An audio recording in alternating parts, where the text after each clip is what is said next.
A week after the capture of Nicolas Maduro in Venezuela, President Trump has intensified his attention on Cuba today, calling on the government to, quote, make a deal before it's too late. The communist-run island, a long-time ally of the authoritarian government in Caracas, which has supplied Havana with up to 40% of its oil, 35,000 barrels a day.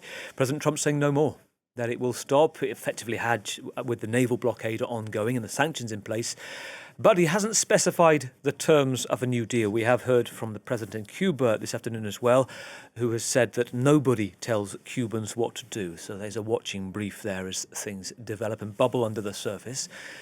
Talking of the surface, to Greenland, in sights of President Trump as well, it seems. Renewed emphasis from him this week on the need to own the island, and doing so, quote, the nice way, he said, or the hard way. Familiar? That's what he said before the operation against Nicolas Maduro. Well, in the past few hours, Germany and Sweden have come to the support of Denmark, telling Trump to stop the threats over a territory that belongs to a fellow NATO member. The US Secretary of State is due to meet Danish and Greenlandish officials in the next 48 hours. And there seems to be a before and after effect on this issue, before the capture of Maduro and after in terms of how seriously NATO allies take this demand. As Marco Rubio said after the rendition, if you didn't know that Trump means it when he said it, now you know. Well, the repetition of rhetoric on Greenland for the past 12 months is well established. We're told he needs it as often as Gollum's well-trodden phrase in Lord of the Rings. It's precious and untapped minerals and security the reasons given. Well, the region and the Arctic appears to be the next arena of competition for the great powers. And NATO's Mette Frederiksen, the Danish Prime Minister, whose overseas territory it is, says she takes it seriously. I'm not talking about money for Greenland yet.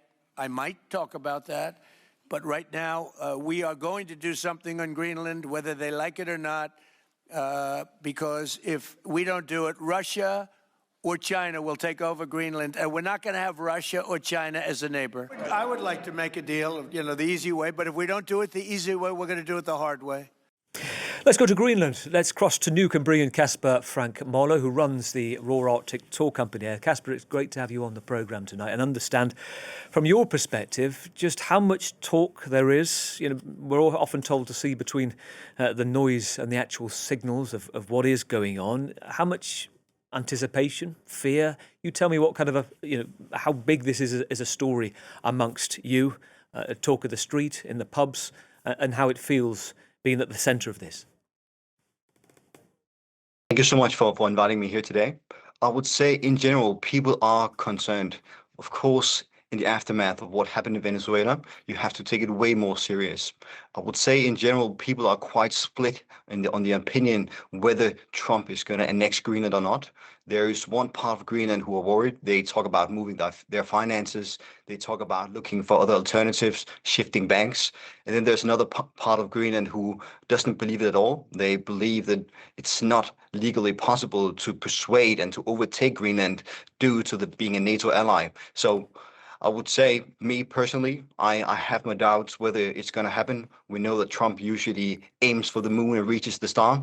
And in this case, we, of course, expect that he has a few economic interests in Greenland. And that would most likely be, of course, regarding the rare earth minerals. And, of course, the shipping routes is going to open up with the pace of the climate change. Let me ask about Raw Arctic. I imagine the tour company has seen a huge boost in interest. And just talk to me about the roots and the fruit of the changes you're seeing. And is it all good? And where are the tourists coming from? So let me set it up this way. 1 year ago, we saw the really big spike of interest in Greenland after the first statements by Trump. And in that way, it was a huge upside. We saw a lot of interest. We saw a validation of our company. And Greenland was kind of put on the world map. But this year it has changed a bit. I'm afraid that we might reach a tipping point where the geopolitical instability will reach an amount where people would decide to stay away. Currently, our guests there from everywhere from New Zealand to Saudi Arabia to the United States to China. So people, they come from all over the world. And currently, I would say 30-40% of our guests comes from the United States. So in general, a humongous interest. But again, I have my worries and my concerns that in the future, it might be reaching a tipping point where people, they will avoid getting to Greenland because of the insecurities relied with the current situation.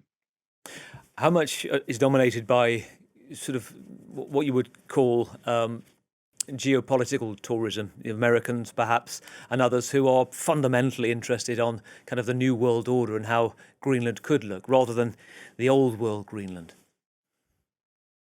I would say, of course, right now the city is flooded with journalists. It's flooded with people who has a geopolitical interest. I would say those that reach out to us is primarily tourists. It's people who are curious on Greenland. They want to come and explore a country. They want to explore our norms, our values, and learn more about this new country that's kind of developed within the last year. So really a large interest.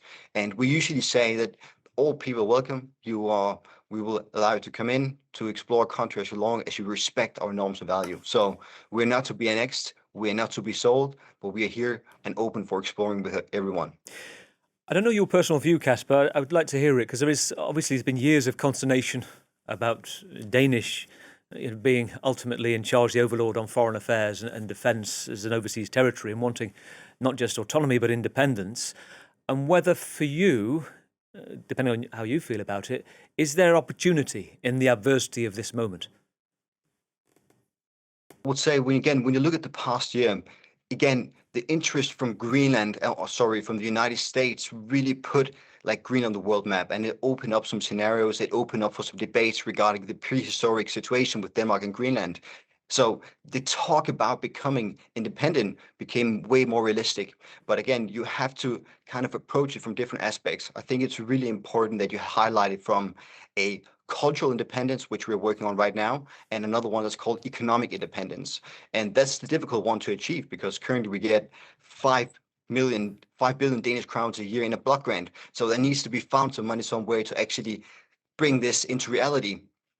But again, it's a future scenario that I believe that will happen, and with the entire interest in Greenland, it becomes more and more realistic. If we look at some of the reasons, one of them being it is a key early warning system for Russian missiles. That's a point being put across by the Pentagon as well. Also, its natural resources. I think I'm right in saying, Casper, that 3 or 4 years ago, I think it's 2021, there was a poll, an informal referendum of sorts, about whether to exploit the natural resources and the effect of a pristine, beautiful environment that you've described, and what the likes of uranium would do in terms of the pollution. Was it overwhelmingly against that the locals said no to drilling? And we are 56,000 people living on what's equivalent to 1/3 of the United States square meter wise. We don't have the labor, we don't have the power to execute it and to extract all the rare earth minerals ourselves. It's a really difficult procedure.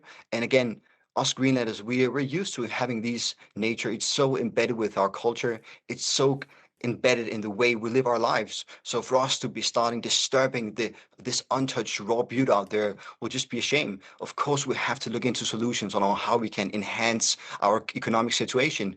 But again, to exploit the rare earth minerals, I simply think we will be too reliant on external factors. I mean, you mentioned at the start, Casper, you thought on the balance of things, it's probably unlikely.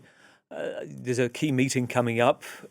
It's very hard at the moment, given the buoyancy that President Trump's team have after the capture of Maduro, and they say they won't lease it, to see other outcomes apart from perhaps getting distracted by something else, as it appears in Canada that Canada is no longer in the immediate rhetoric of being in the 51st state. Is that your hope, that it becomes almost an aside with other geopolitics going on? Yeah, that's a difficult question. I would say, again, Greenland is, of course, for Greenlanders, we don't want to become the 51st state. We want to welcome Americans as tourists. We want to keep being a democracy. We want to find diplomatic solutions, because that's how we operate. That's who we are as a people. Really good to talk to you, Casper. Thank you for your time today. Just get the view from your tour company in Nuuk as well, Raw Arctic, Casper Frank Møller. Thank you for your time.